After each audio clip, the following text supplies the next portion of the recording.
ఈ పూలు కొంచెం ఇబ్బంది. మీరు పూలు ఇసురుతుంటే దాంట్లో సన్నని పురుగులు ఉన్నాయి, కళ్ళల్లో పడుతున్నాయి. నేను క్యాంపెయినింగ్ చేయాలి. మీరు పక్కన ఇస్తారని నేను మీ ఆనందానికి నా ముఖం మీద ఇస్తాను. దయచేసి నా రిక్వెస్ట్ వరకు తణుకు, ఇదే తణుకి 2014లో ఇదే తణుకి ప్రతి ఒక్కళ్ళు ఒక దుష్ప్రచారం చేస్తూ ఉన్నారు. ఆ దుష్ప్రచారం ఏంటంటే రెండు పార్టీలు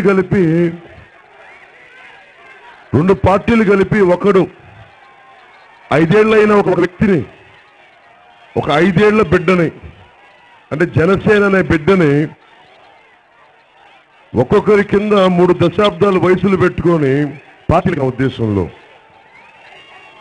తండ్రి గారి అనుభవాన్ని తెచ్చుకున్న కొడుకు జగన్మోహన్ రెడ్డి గారు లాంటి వాళ్ళు, మామగారి అనుభవంతో తన అనుభవాన్ని కలుపుకొని ఆయనకు 60 సంవత్సరాలు, ఇలాంటి వాళ్ళందరూ ఇద్దరు కలిసి ఇప్పుడు ఎవరైనా సరే జనసేన టీడీపీతో వెళ్తుంది అంటే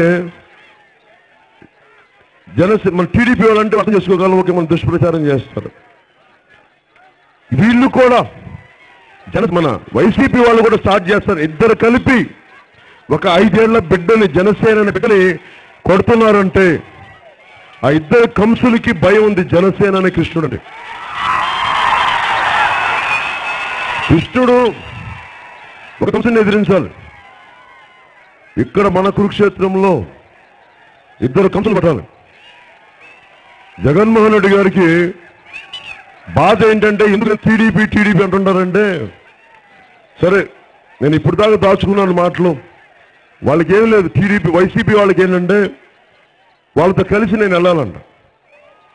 అది చెప్పాను లాంగ్ బ్యాక్. తెలంగాణ నాయకులు వైసీపీతో కలిసి వెళ్తే బాగుంటుందని సూచనలు ఇచ్చారు.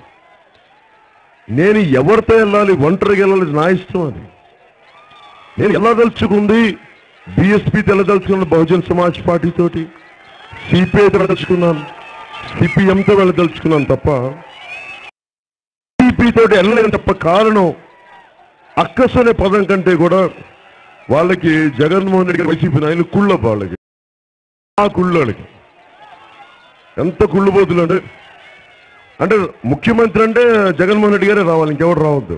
ఏం పవన్ కళ్యాణ్ అవ్వదు ముఖ్యమంత్రి అంటే ఏంటి? మీ ఇళ్లలో అదా దత్తత పెట్టుకున్నారా ముఖ్యమంత్రి స్థానం? రాజకీయాలు ఏం మీ ఇళ్లలోనే ఉండాలా? వైఎస్ కుటుంబీకుల్లోనే ఉండాలా? వెళ్ళి పులివెందుల కుటుంబీకుల్లోనే ఉండాలి రాజకీయం? వెళ్ళి నారావారిపల్లె కుటుంబీకుల్లోనే ఉండాలా? ఏం మామూలు సామాన్యుల కుటుంబీకుల రాజకీయం?